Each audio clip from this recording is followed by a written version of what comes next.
Dili na to dili na to pasakitan ang espiritu nga anak nato nga igsoon. Praise God. Hallelujah. Kay ang espiritu sa Dios mga igsoon mo kanay makahatag ka nato kadasig mga igsoon. Praise the Lord. Mo kanay makahatag ka nato kusog kalig-on sa atong pag-alagad mga igsoon. Diri sa unang Tesalonica 5:19.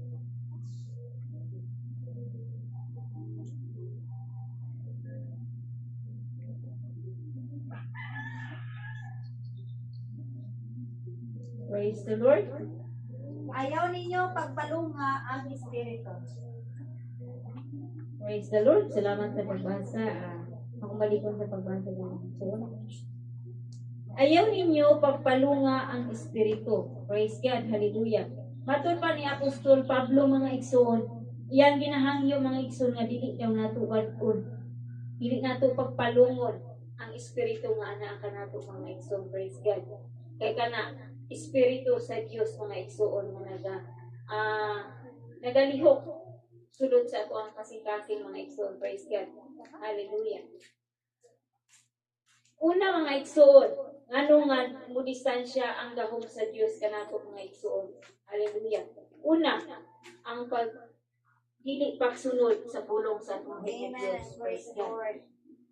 Praise God. Kay matud pa gani sa mga sa sundalo mga igsoon diri, mga military ang ilaha diri, no retreat, no surrender. Pero kita Kristohanon, kita nga sundalo sa Ginoo, obey first, no complain. Praise God. Kinahanglan mo ubig yun ka. Praise God sa pulong sa atong Diyos. Amen. Kaya mo po na ang nasinati ni Haring Saul, experience na niya mga igsoon sa wala siya kasunod sa pulong sa atong Diyos. Hallelujah. Ibati niya ang burag kabugat o depression sa iyang kinabuhi mga igsoon. Praise God. Apan, tungod sa pulong sa atong buhi nga Diyos,